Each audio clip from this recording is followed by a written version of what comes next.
Good morning, students. So we had started with first lesson yesterday, Introduction to Linux Operating System. We had seen that what is operating system, what are the different types of operating system, what are the examples of the operating system. After that, we had also specifically seen that what is a Linux operating system. It is a open source operating system which can be easily downloaded and can be used on various systems. Then we had seen that what are the different types of systems that we have single user system and a multi user system. Single user system is divided into two types: single user single task, single user performing multiple tasks. Then we had also seen what is a multi user system. We had seen that in a multi-user system, there is only single system with single operating system, and that is being shared among various users. So there is sharing of resources, there is being multitasking performed, and there is also background processing that can be done if a system is a multi-user system. So why did we learn that what is multi-user system? Because Linux is one of a multi-user operating system, which allows us to have multitasking, which allows us to have background processing, and it also allows a user to have resource sharing. Then we had seen what are the different types of multi-user system. There were three types of multi-user system. One was distributed system, second was time slice system, and third was multiprocessor system. So if it is a distributed system, or if I want to have a distributed operating system scenario, I should have a network connectivity among the different computers.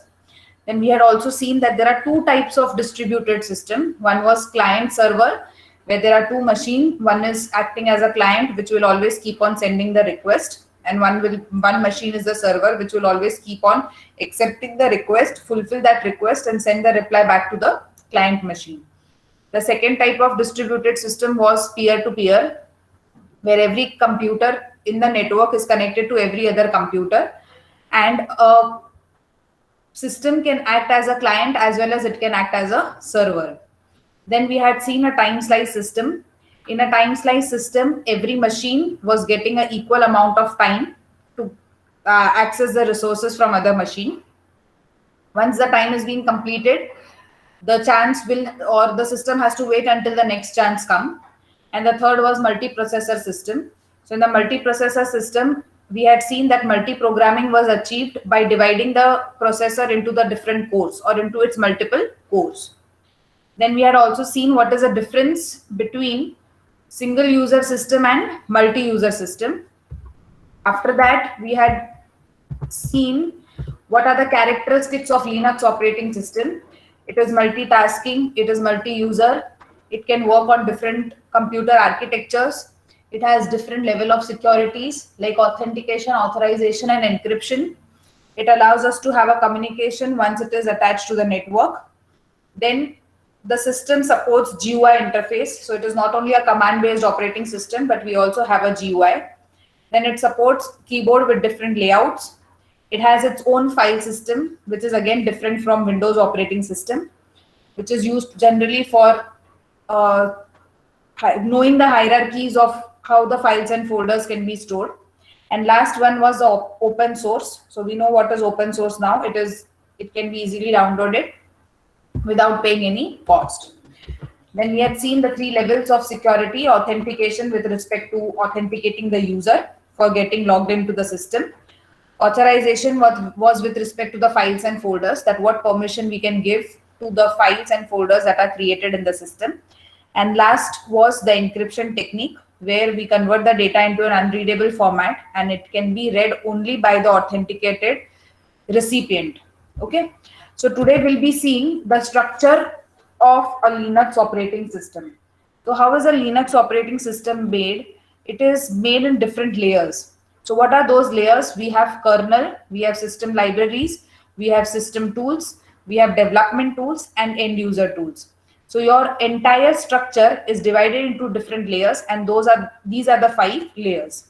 Let us see or understand the first layer, what is kernel. So kernel is considered to be as very important or a core part of the operating system. Whatever work your operating system is doing, it is being majorly handled by your kernel. So what is that kernel responsible for? It is responsible for having the communication between the devices and the software. So now, what is a system made up of? A computer system is made up of hardware and it has a software. In between both of them, we have an operating system. So as we know that the definition of operating system is acting as an intermediate layer or an interface layer between the hardware and the software. One more component in your computer system is a user. User uses this computer and it tries to access this devices and the software. So how is this access to device and software possible to the user? It is possible through the operating system. But which part of operating system? It is the kernel. So yesterday I had told you that along with operating system, we also use system calls. So who is generating those system calls, or what is that system call? It is a part of a kernel itself. So whenever any communication is happening between the device to software, software to device, or user to devices, devices to user, or user to software, software to user, who is doing all this? It is done by the part of the operating system, that is the kernel. So if I do not have a kernel, I cannot have communication between user, devices, and software. So to establish this communication, we are going to make use of the kernel. Now, what does that kernel has? It has 4 responsibilities. Okay, what are those responsibilities? It looks after memory management, it looks after device management, it looks after process management, and it also generates a specific system calls for completing that communication. So if I see in the diagram, I have a hardware layer, I have a kernel, and then I have all the processes which are communicated from the user end. So what does a user do? A user creates a program.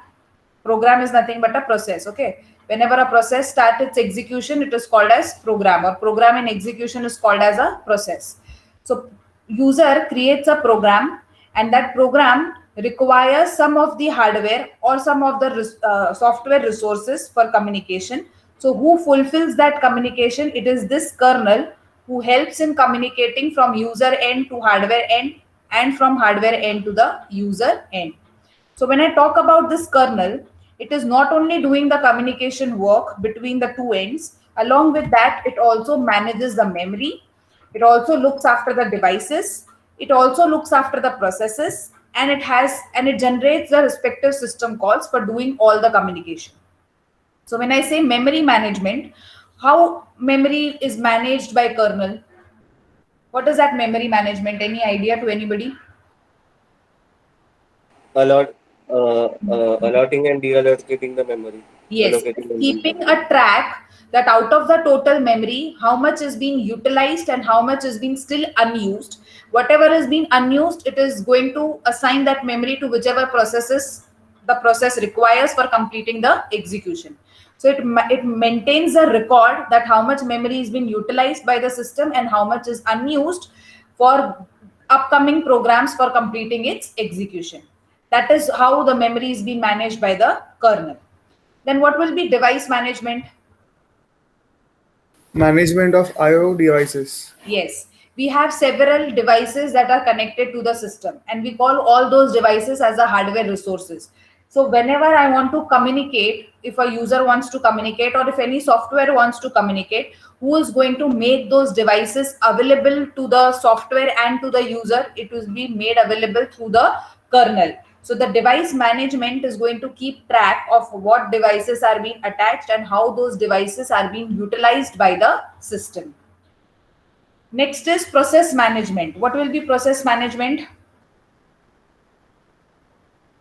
Creating, managing, and stopping the processes for each It task. is managing all the processes inside the system. Now, how that management of processes is done? So if I have two processes which are coming into the system, how those two processes will be assigned CPU, whether program 1 will be assigned or process 2 will be assigned. If process 1 will be assigned, what will be done with process 2? If process 1 wants the resources, what will be done by process 2? So all the process management and scheduling thing that we had studied is being managed by this process management component inside your kernel. So once, how is the CPU going to be handled, how it is going to be assigned to which process, everything will be managed by the process management. Just a minute, I have a call from college. Huh, ma'am?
Okay, so this is how the process is being managed by your kernel. And last is the system call. Any idea what is system calls? If a process requires any resources, so it makes any system calls, I A guess. medium to communicate between the It requires for software and the service. kernel. Correct. It is if I want to communicate, or if I want to see for handling the system call, what is happening? I am making the kernel to perform that particular task. So when I ask the kernel to perform a task, kernel cannot perform a task. What is it doing? It is asking the system call to perform the task on its behalf. So if I want to perform any file related operations, where will my request go? My request will go to kernel.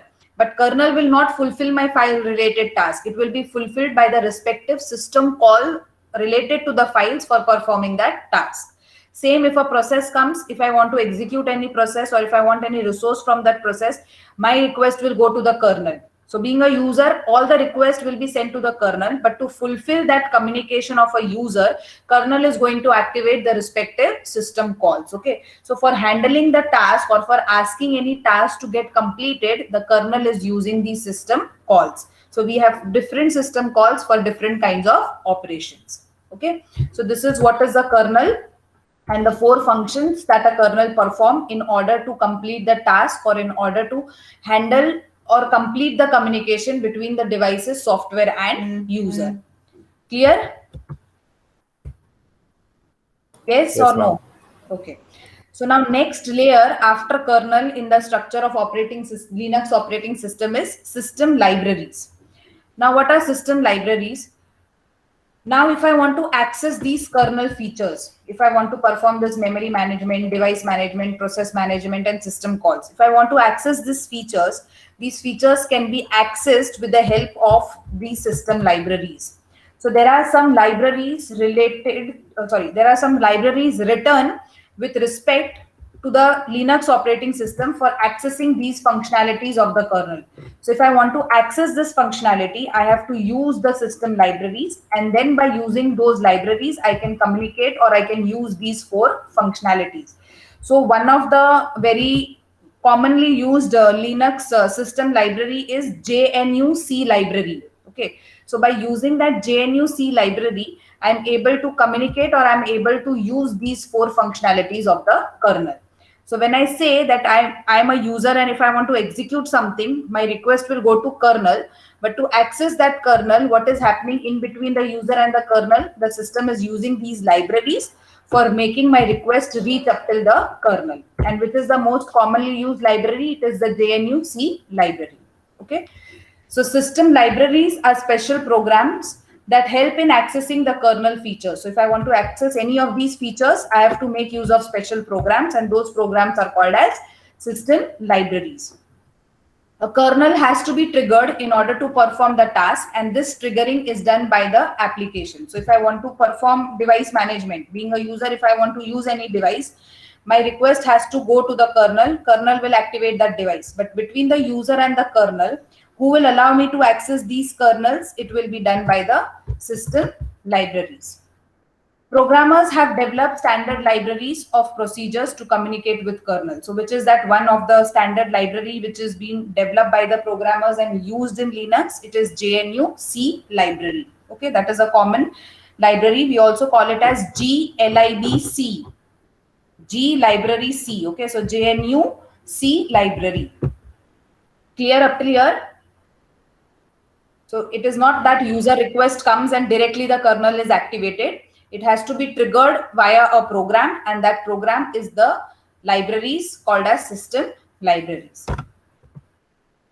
Then next layer after your kernel system libraries is a system tools. Now what are these system tools?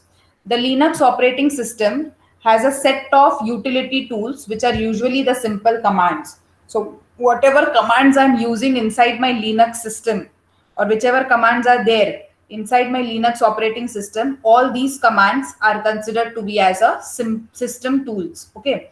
So it is a utility tool which contains what? Which contains a list of commands which can be used by user to perform the specific task. With the help of these commands, what you can do is you can access your file, you can set the file, your directories, you can change the location of file, close file, any operations that you want to perform, commands, those are to be as a system tools. So you have a list of commands inside the system tools, and these list of commands are nothing but to perform any operations with respect to Linux. So if you do not have GUI, or if you have an older version of Linux which is only command based, so all your commands will be found inside the system tool layer of the structure of your Linux operating system. Clear? So system libraries is a way to access your kernel. System tools are the list of commands which allows you to perform the user related tasks. Next layer is a development tools. What are development tools? With the above three components, your OS is running and working. Which three components? Kernel है तो आपका OS काम करेगा, आपका OS चलेगा. You have system libraries, your operating system will work and it will perform your task. With the system tools, you can use the commands and get your work completed. But if you want to update your system, to update the system, you require an additional tools and libraries, and where you will find those tools and libraries inside the layer called as development tools. So your operating system will work, it will run, it will do all kind of user operations. But in case if there is any update, and to perform that update, you require this layer called as development tools. So all the libraries and all the commands related to the update part or upgradation part are found in the development tool layer. Clear up till here?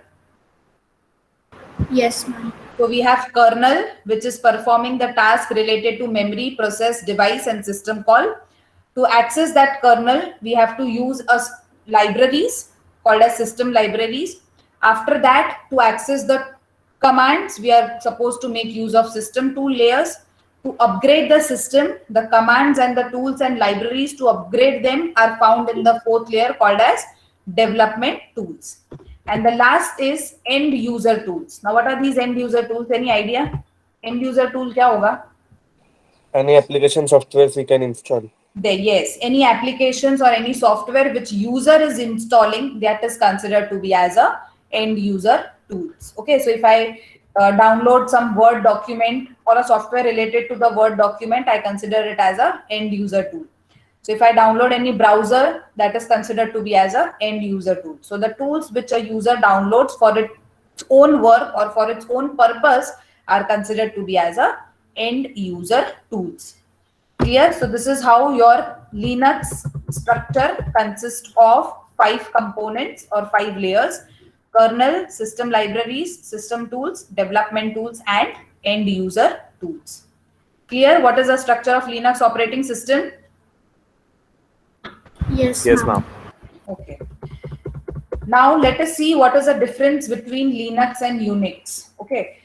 Now we had seen in the first slide that Linux and Unix, the commands are more or less same. So if I know any one of the operating system commands, some basic commands are common in both of the operating system. So let us see what is the actual difference between both of them. A Linux is an open source operating system which is freely available for everyone. So it is open source. We know, we have seen the features that it is considered to be as open source, freely downloaded for anybody.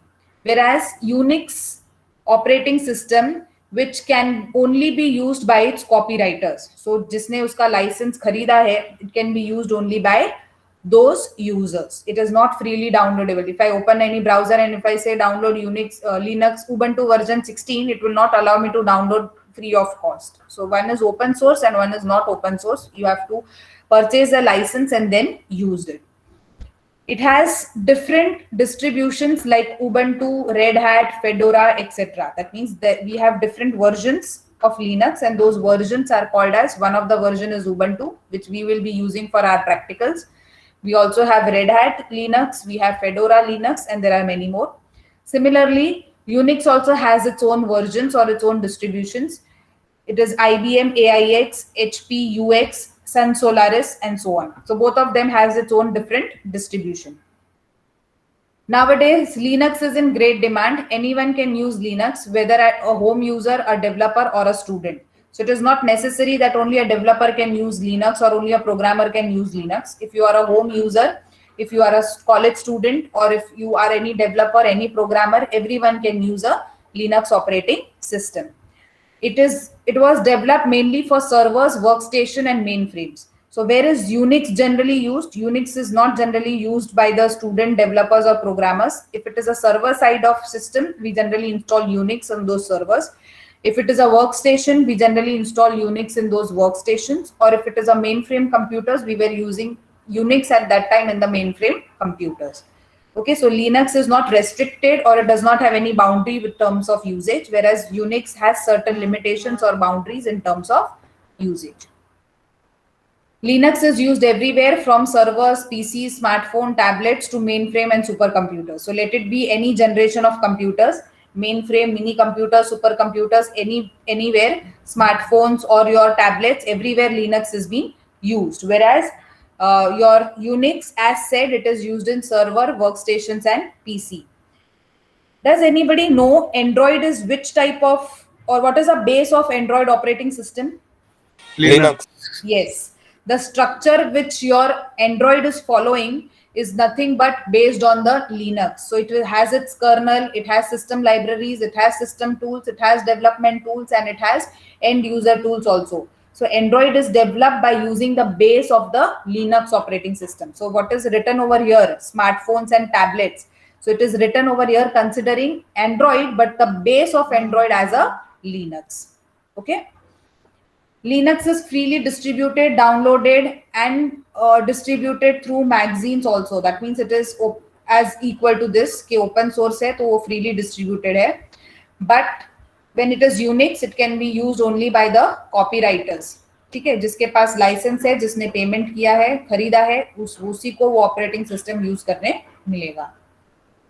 As it is open source, it is developed by sharing and collaboration of codes by worldwide developers.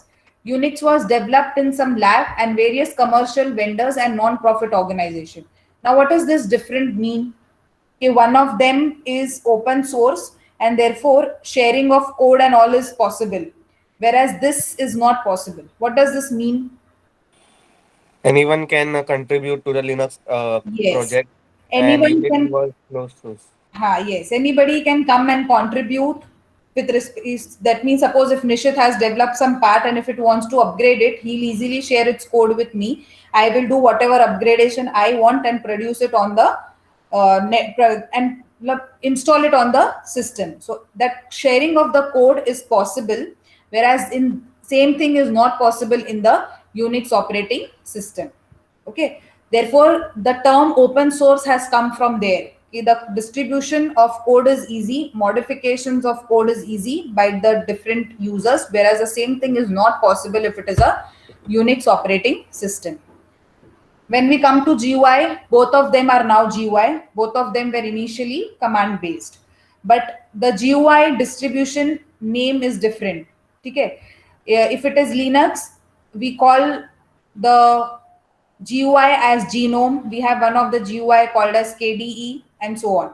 Whereas Unix initially was a command based operating system, but later it got converted into a GUI, and one of its distribution of GUI was Genome. Okay, so both were initially command, later they got converted into GUI, और दोनों का जो GUI है उसके अलग अलग distributions है. Unix got stopped at Genome, whereas Linux had Genome also, it had KDE also. Then interface, the default interface is bash, born again shell. What does this bash stands for? Born again shell. Whereas interface of your Unix is the Bourne shell. Now what is this shell? That you will come to know in the next slide.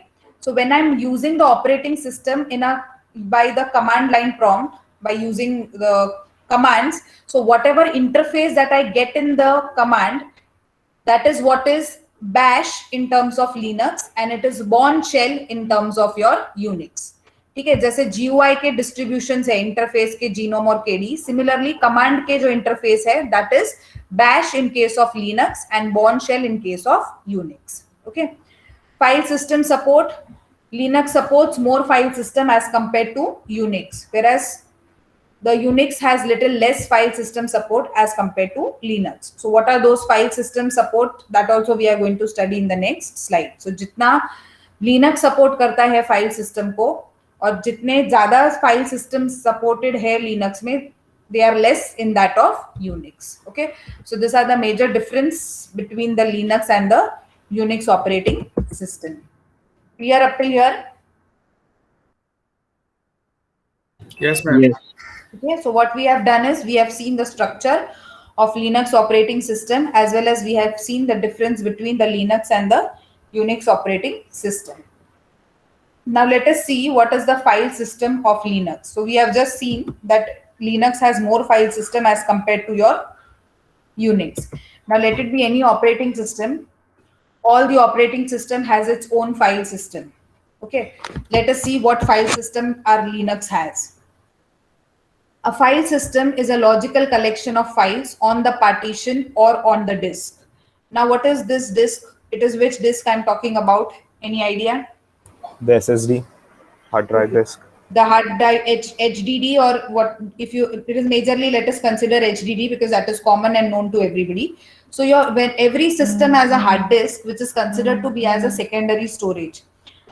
Now if your RAM is filled up, which is your primary storage, you always make use of secondary storage for storing your data. Now whenever the hard disk is installed, it is always partitioned. That means some partitions are done in order to store the information in different partitions. So if you have our Windows, you generally find C drive, E drive, F drive, Z drive, whatever name you want to give, and you create those partitions. Generally in C drive or in C partition, you store your operating system and application programs. Whereas in D, E, F, later how many ever partitions you have, you keep your user related information or user related data. Similarly, the files in your Linux operating system can also be stored, and the partitions that we do are considered to be as a Linux file system. So we have different file systems. What are those that we will see? So it is a layer which is under the operating system and handles the positioning of your data on the storage. So where are these partitions? They are on the disk. So whenever we try to access any data, or if you want to place any data, that means if you want to store any data, who is going to handle or who is going to look after it, it will be done by the Linux file system. So it is a responsibility of a file system to see to it that the data is getting stored correctly inside that partition or inside the disk. So we have different file systems: ext, ext2, ext3, ext4, and xfs. Okay, these are the different file system. Along with this, we also have one of the file system called as btrfs. I'll just write in the chat box, btrfs. Now what is this btrfs? It is a b tree file system. Okay, binary tree file system. Why is this file system used?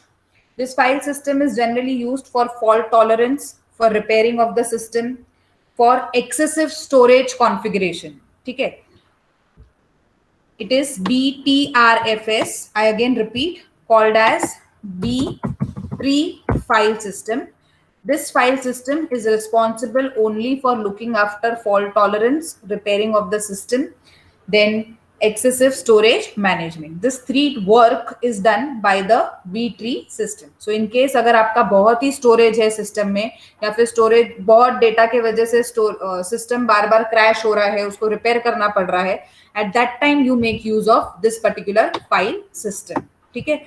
If your data usage is not extent or it is not more, you can always use these. Sorry, you can always use these file systems. Okay, now let us see what is ext, ext2, 3 and 4. Okay, it is extends file system. Extends file system. Okay, that stands for ext, stands for extends. 1, 2, 3, 4 are just the numbers, upgraded versions of the file system. So ext, initial ext, it is the older one and no longer used during the because of the limitation. So whenever the Linux was initially started, the file system supported for that operating system was ext. But because of the limitations and because of its certain kind of restrictions, we were not able to continue using ext. So we upgraded it to ext2. Now what is that ext2 file system? It allows you to store the data up till 2 terabytes. So if I want to store the data which is only up to 2 TB, अगर मेरा उतना ही requirement है, तो the file system supported by your Linux is ext2. Okay, ext3 has come from the version ext2. Every version has come from its come from the upper version. So ext2 ext से आया है, ext3 ext2 से आया है. So which means what? ext2 में उसके खुद के requirements तो है ही, ext के भी requirements है. Okay, so it is like your Android version. So अगर M आया है तो N जो रहेगा, N के उसमें M के भी सारे features रहेंगे. So it is not like that कि M के निकाल के N के नहीं रहेंगे. It is not like that. Whatever new version comes, whatever the previous version was there, it will always remain intact. Something is upgraded into it. So what is upgraded in ext3? It has come from ext2, but with upgrades and backward compatibility. Backward compatibility means what? Any idea? Allowing ones which are using the backward versions of the file system to use the newer version as well. Correct. Backward compatibility means it allows us to go behind. Behind matlab kidhar? It can allow us to use ext2. It can allow us to use ext also. That is what is called as backward compatibility. So ext3 में 2 terabyte का data storage allowed है. Plus it has certain more upgrades and it also has a backward compatibility. The only problem about it is that server don't use this kind of file system because this file system does not support file recovery or disk snapshot. Now, if I have a server or if I've made a PC as a server, so I cannot have a Linux file system with ext3 installed into it.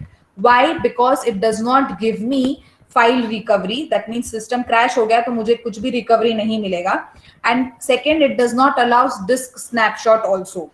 Now, so what will I do in case of this? So if it is a server system and if I want such type of recovery and such type of disk snapshot, I am supposed to use the BTRFS file system. Okay, so when is that BTRS used? It is used generally in your servers, which provide you all type of repair, all type of recovery, all type of fault tolerance, along with excessive data storage management. Clear what is ext3? Yes, ma'am. Next is ext4. What is ext4? It is very faster and it allows very large amount of data to be stored, and the data which is stored can be accessed at a very high speed. So this is the advantage of using your ext4. So it has everything from 1, 2, 3, but what extra it has is it allows little more data to be stored, and the data which is stored can be also accessed at a very high speed. Okay. Last one is XFS. What is that XFS? It is extended file system. It is not extend, but it is extended file system. So your X stands for extended. It is the old file system, and why it is not used? Because it works very slowly. Okay. The IO processing which is done. What is IO processing? Read and write. Yes, it is reading and writing from your IO devices. So that operation of IO processing is slow there with respect to this file system. Therefore, this file system is not being used. So the only reason of slow is what it is with respect to IO processing. The IO processing done when this file system is used, it makes the system slower, and therefore it was not being used by any of the Linux distribution. Okay. So these are the different file systems which are being used in your Linux operating system. Clear up till here? Ma'am, Yes, ma'am. what is the meaning of disk snapshots? Disk snapshot is, see, whenever I install operating system, I have one feature that it automatically keeps on taking the snapshot of all the steps. So next time when I want to install, it has a area called as recovery area. In that recovery area, it stores these disk snapshot.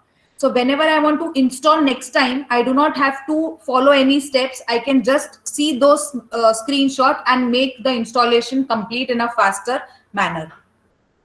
Okay, so whatever operation right from installation, whatever is happening in your disk, sabka image is being taken and it is stored in the recovery area. Whenever a system is trying to recover from any kind of failure, it is using those screenshots to recover the system back. That is what is called as disk snapshot. So this happens right from the installation until your disk is being failed. Clear? Okay, ma'am, clear.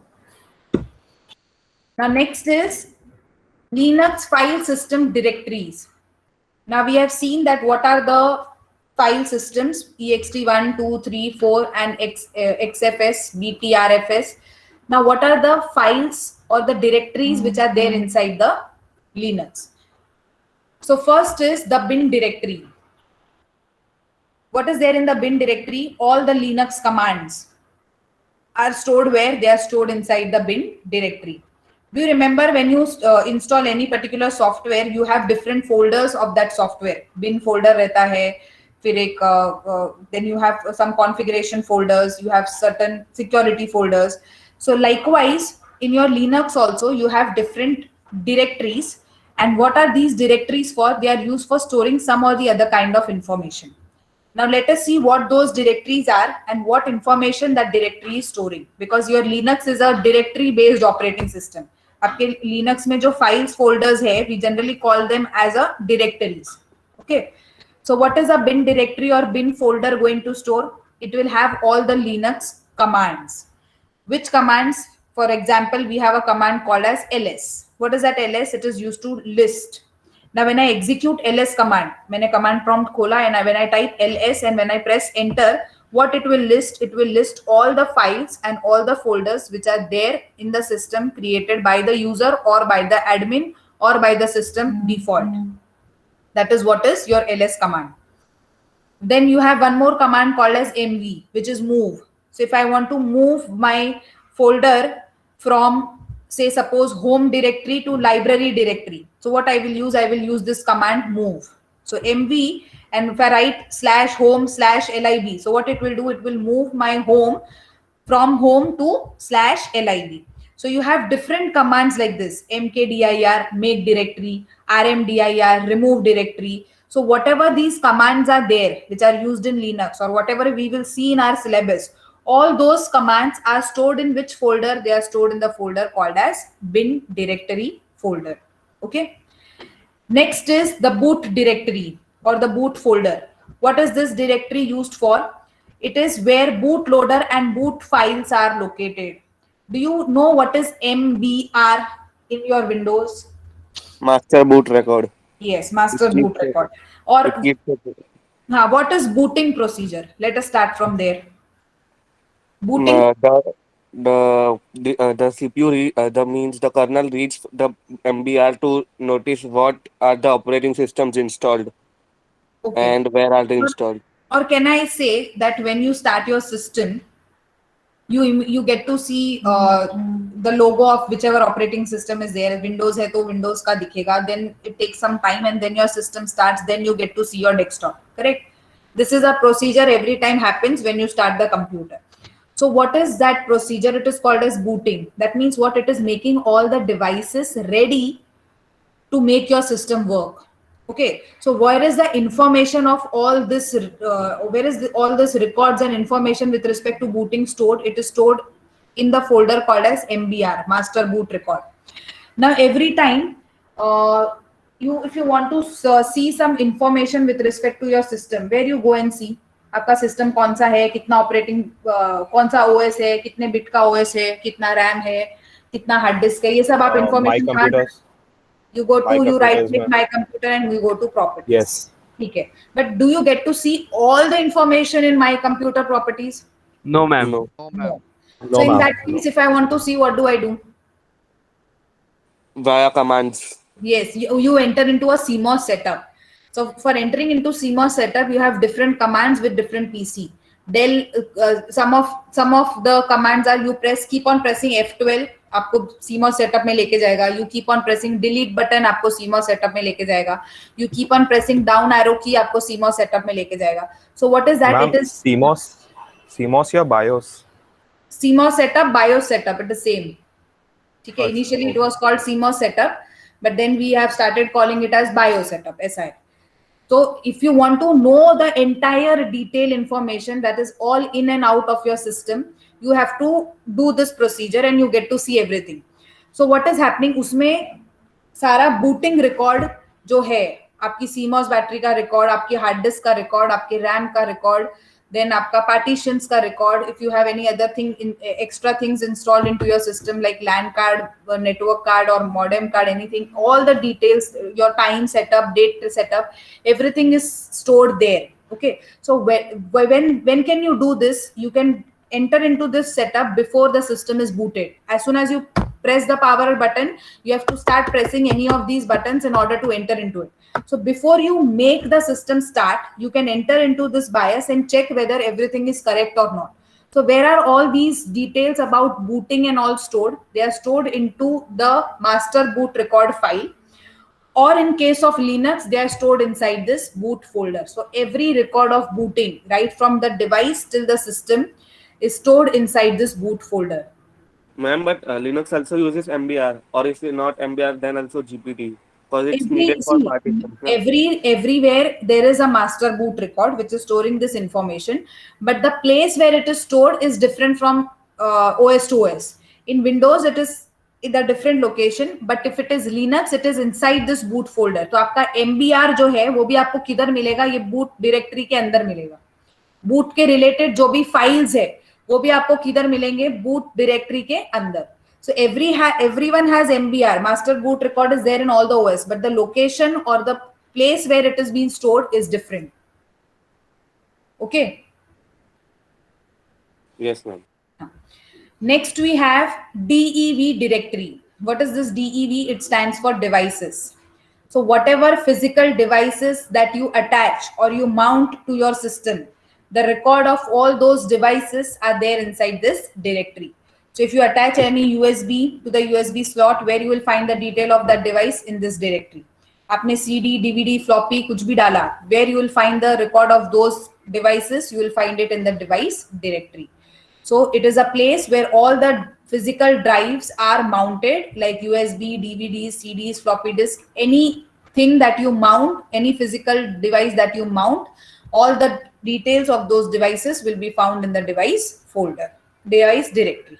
Okay. Next is ETC directory. What is ETC directory?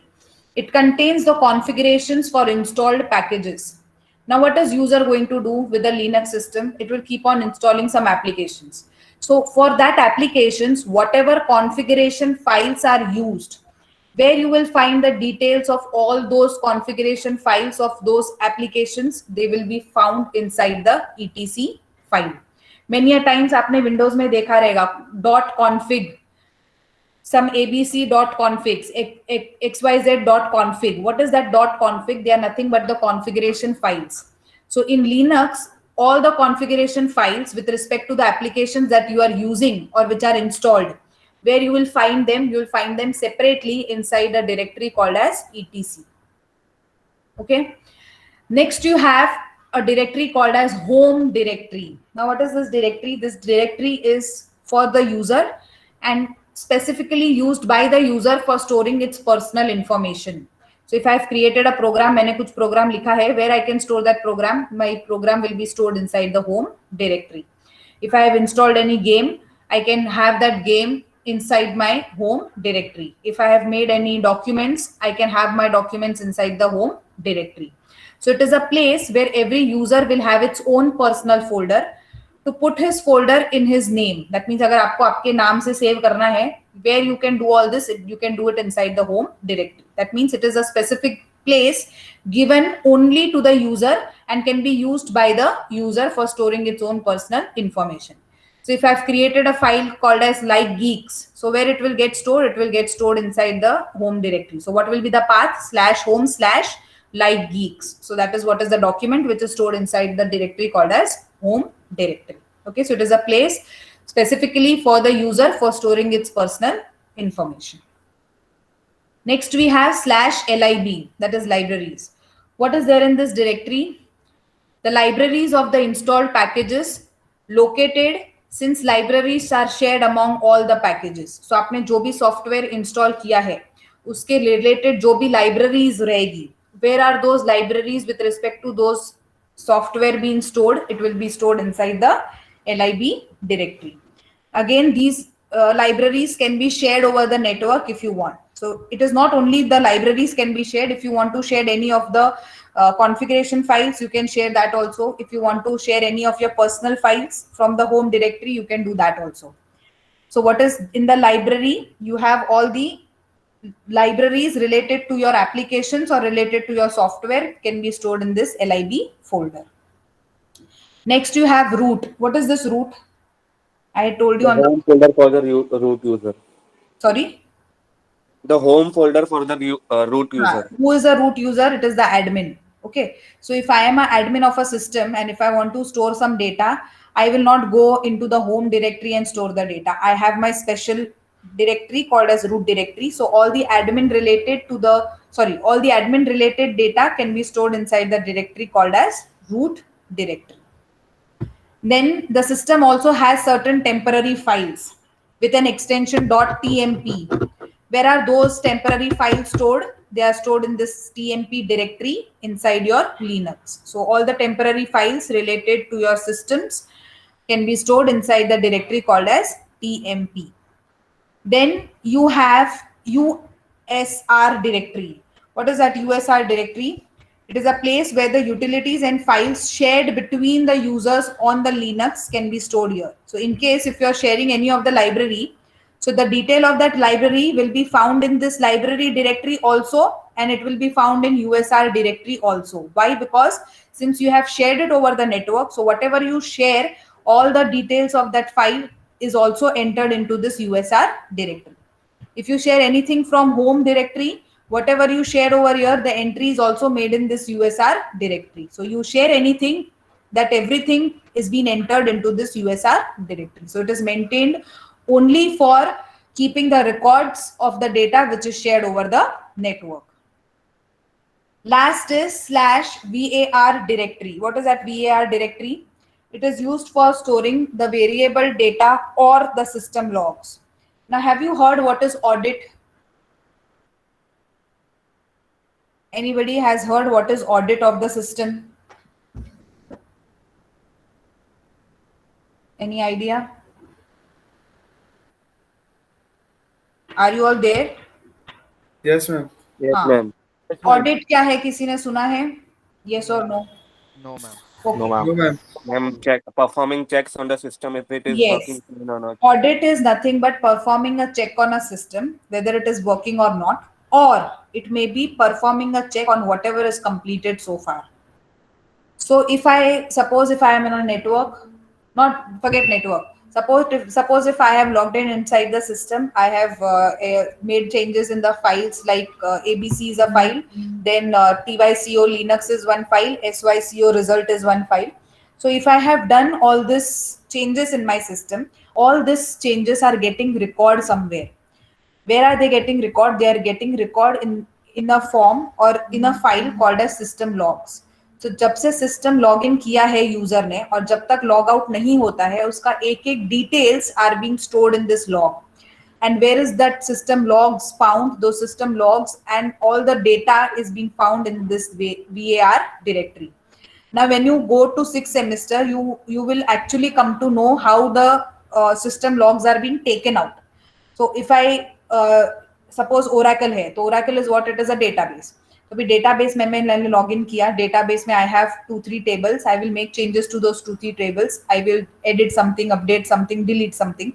तो वो जो भी मैंने किया है वो database में, I can actually read the audit of it. क्या 10-11 system was logged in by user Neeti.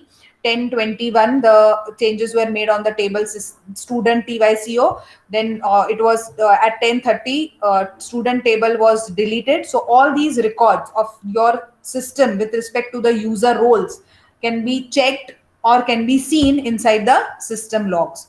So where are the system logs of your Linux operating system?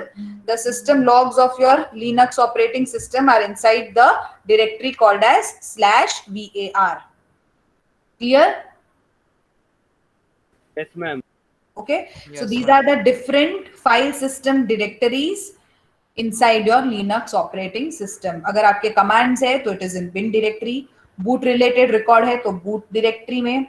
Device related record in DEV directory.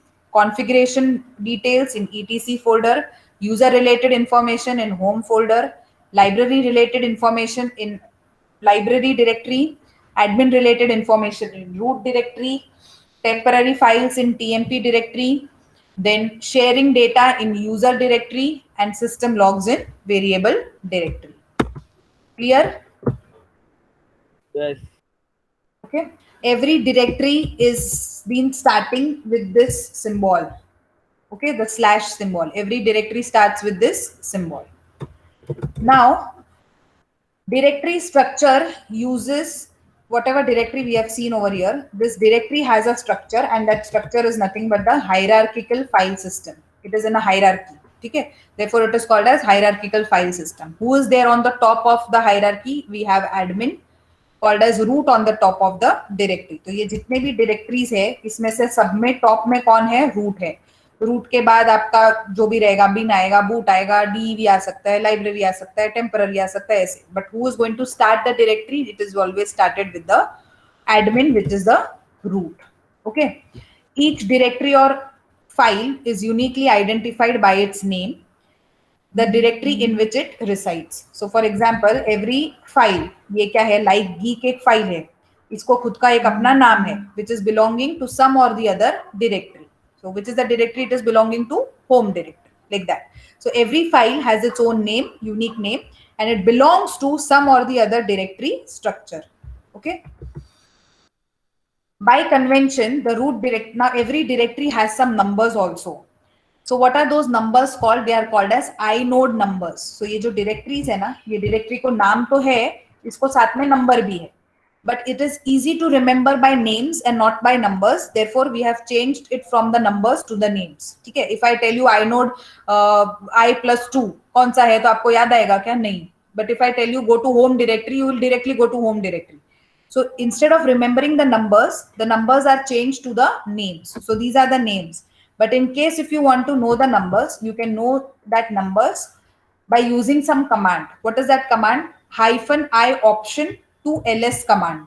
ठीक है? तो अभी ls क्या है? I told you it is list command. So when I type ls and press enter, वो मुझे क्या बताएगा? वो मुझे बताएगा कि you have one of the file called as /home/like_geeks/etc/dev/boot/user.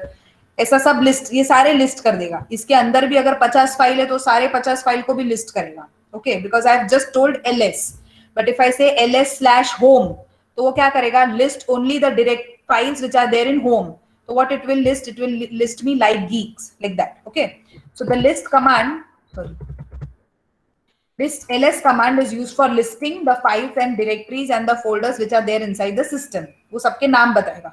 But if I want to know उनके numbers also, so what I have to use? I have to use this -i option. ठीक है? So when I say -i ls command /home/like geeks, what it will tell me? It will tell me what is the inode number of like geek file. Are you understanding? Ma'am, the root of the file system is not the root directory, it's the slash directory, na? Sorry? The root of the file system is not the /root directory, it's the slash. The slash is the root of the file system in Linux. Slash is a root means I didn't get you. It starts with a root. No, ma'am, the starting directory which is written here is the slash. The slash is a directory in Linux which contains all the files, means everything is inside the slash. Wait, let me check which is the start of the. Okay, wait, we'll take this. Let me finish and I'll come back to it. Okay, so you are telling slash is the start, it is not the root which is the start. Yes, ma'am. So after slash root comes, or it is directly the other. All the listed. All of them come at the same level. Yes, ma'am. First the slash and then the listed in the previous slides. Okay, ठीक है, I will check. ठीक है. So what I was talking here about, that if you want to know any inode numbers, you can check the numbers by using the I option. So some of the inode numbers, for example, inode number 2 is used for lost and found directory. What is lost and found? Lost plus found means what? The answer is there in the name itself. Can you hear me? Yes, ma'am. Yes, ma'am. Lost plus found क्या होता है? If I have deleted some files and folders and if I want to recover them back, I have to go in which directory? I have to go in the directory called as lost plus found. So when I go in that directory, whatever has been deleted, I can recover those files back. So the number for this directory is 2. Okay. So, sorry, it is 3. For root directory, it is 2. So numbers 0 and 1, it starts from 2, 3, 4, 5 and so on. Numbers 0 and 1 are not being used. So whatever directories and whatever files you have, each of them has number. For example, root has 2, lost and found has 3, but 0 and 1 is not being used. So this is just the example. In case if you want to know the numbers of all the files and folders, you can use this I option with ls command. Understood? Yes, ma'am. Yes or no? Okay. Now let us see what is Linux NIS. NIS stands for Network Information Service. Now, can you tell me what will be this Network Information Service? Any idea if you have? Just from the name itself. Online network storage.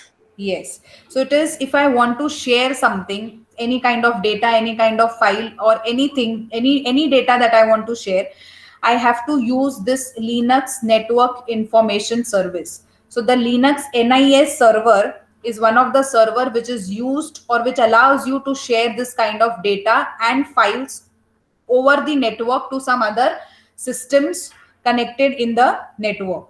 It is used for storing a user and group information. So apart from allowing for sharing of the data, it also stores some information. What information it stores? The information with respect to user and information with respect to groups.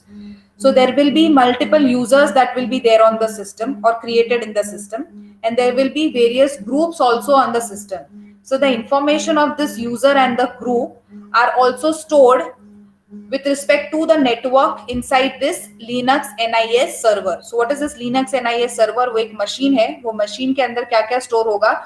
All the users over the network, all the information of group over the network, along with the data which is shared among the systems on the network.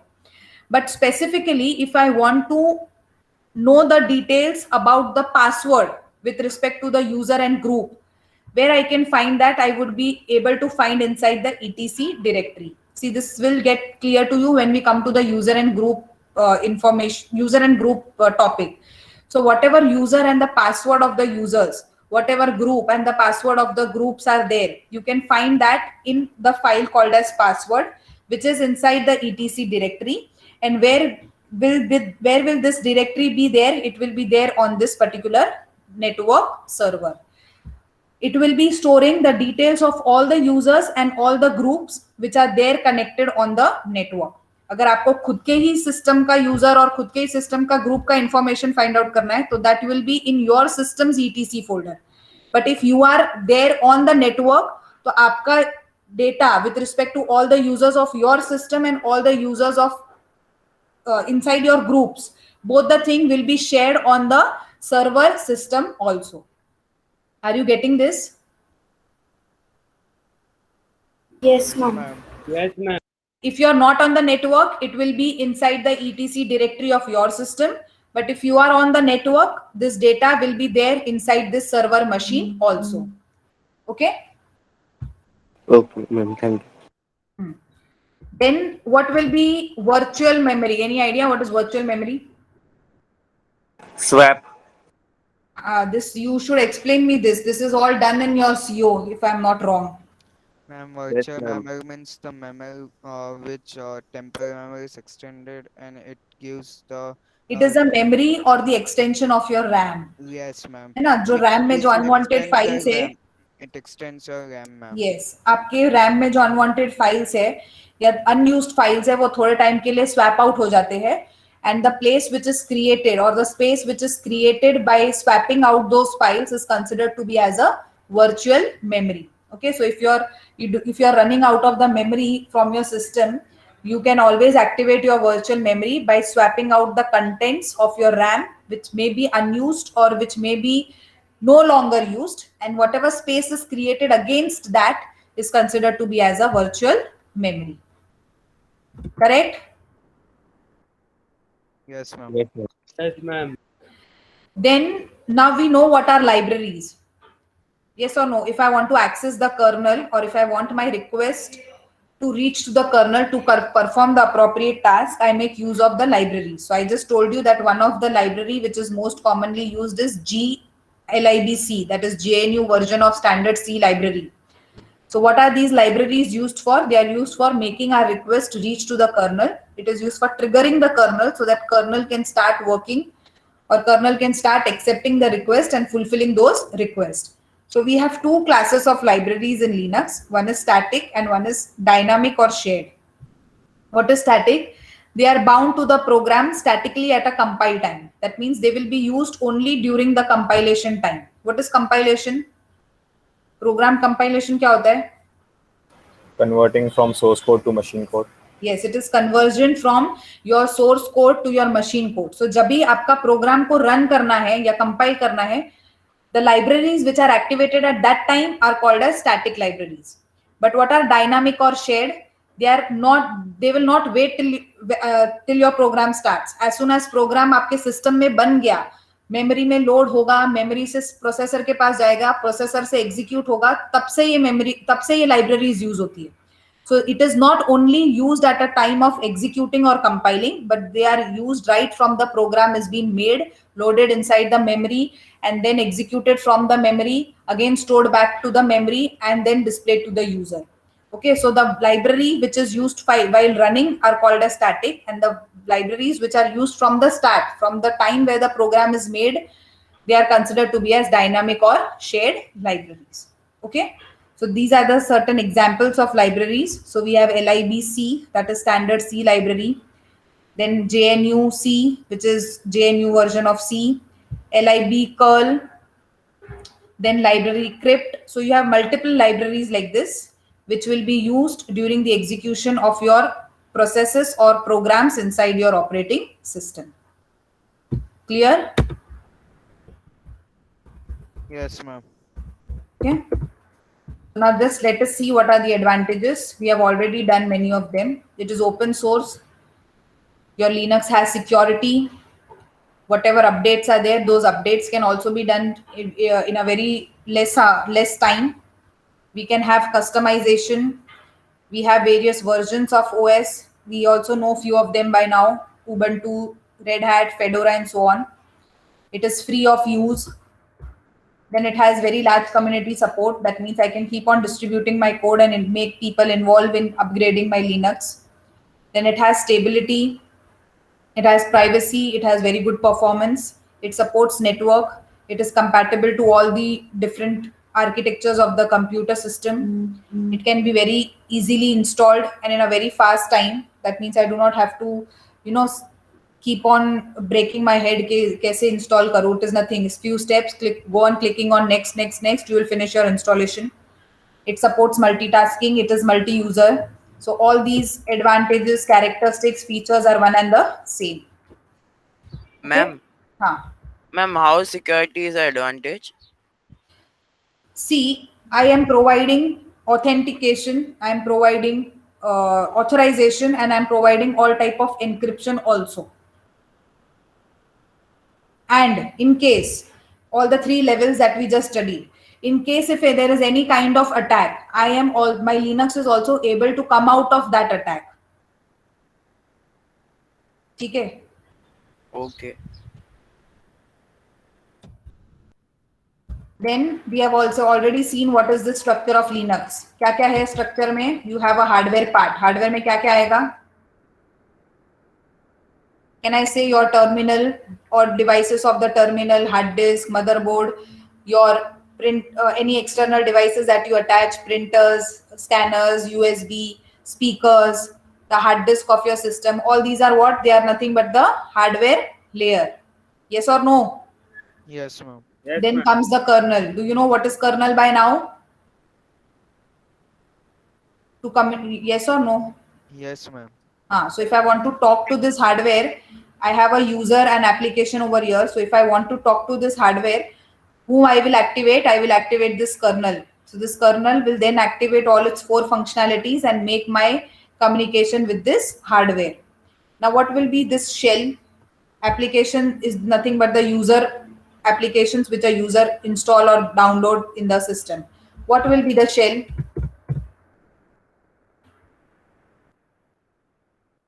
A shell is an interface between user and the kernel. It takes the command from the user and executes the kernel's function. The shell is present in different types of operating system and they are classified into 2: command line shells and graphical shells. Now this means what?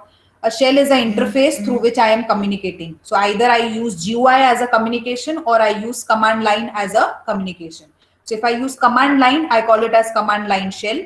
If I use GUI, I call it as graphical shell. So if I use buttons and menus, drop downs, windows and all, I call it as GUI shell.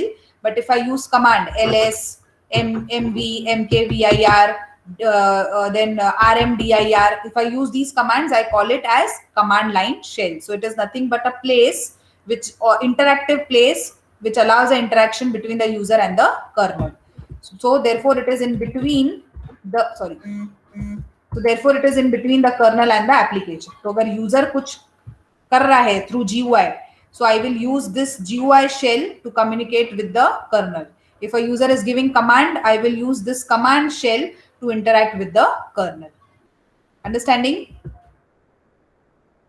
Yes, ma'am. Yes, ma'am. Now, when it comes to kernel, kernel is your core part. It performs 4 major activities, that is memory management, process management, device management, and system calls. You have different types of kernels also: monolithic kernel, microkernel, hybrid kernel. So these are not in much detail with respect to Linux. These are just the different versions of your kernel. Do you remember your system has 2 modes, kernel mode and user mode Yes, ma'am. in OS? Yes, ma'am. So Yes, ma'am. system keeps on shifting from kernel mode to user mode and user mode to kernel mode. So जब user का request आता है, it is in user mode. It will switch to kernel mode. Kernel will do its work. Again switch to user mode and the user will get the response. Do you remember that? Yes, ma'am. Yes, Yes, ma'am. ma'am. Then we also know what are system libraries. We also know what is system utility. We also know what are development tools and what are end user tools. So this is how your Linux is separated, with hardware layer and your software layer as users, libraries, and kernel. And hardware may you have all the hardware components that can be attached. So what I'm trying to say is this layer is separated with all these three above layers. Okay, so for accessing this layer, you have to come via these three layers. So to access this hardware, you have to come via these layers. Clear? So you have hardware, you have kernel, you have shell, and you have different applications, and those applications are accessed by different users. Clear? Yes, ma'am. Yes. Yes, ma'am. Yes, ma'am. So now in this chapter, we are left with this cron scheduler topic, and we are left with the 1.4 commands, man page, information page, and all. So we'll be doing that in the next lecture tomorrow. Any doubt so far? No, ma'am. So what have we done today? We have seen the structure of Linux. We have seen the file system of the Linux, and we have seen the directory of the Linux. Directory I was about to tell you, right? Just a minute.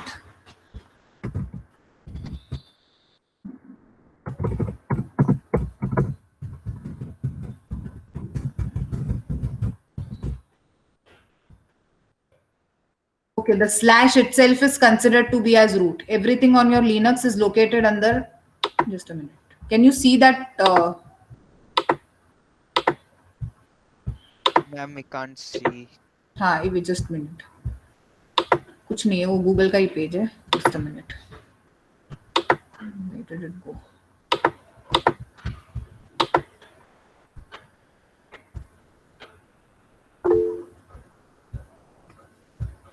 Okay, the root. Sorry, I will show this picture so that will be better to you. Share this tab. Can you now see? Yes, Yes, ma'am. ma'am.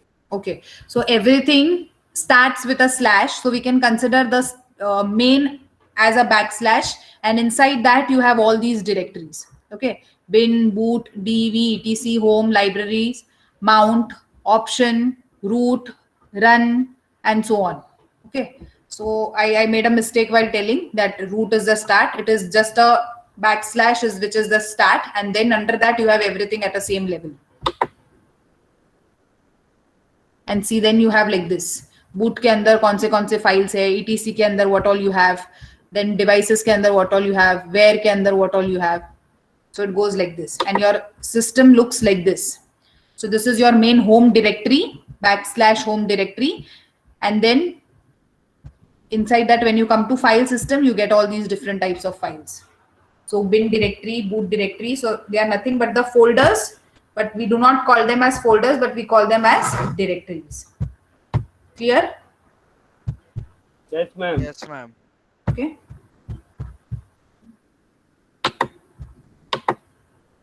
Ma'am, these folders is same like the my computer in Windows, no, ma'am? Yes, आपको वैसा ही दिखेगा, खाली नाम अलग रहेंगे, काम अलग रहेंगे. But जैसे उधर छोटे छोटे folders रहते हैं, वैसे ही इधर रहते हैं. But we do not call them as folders, we call them as directories. Okay, ma'am. Let me just take attendance. I have already uploaded the attendance of yesterday in the classroom.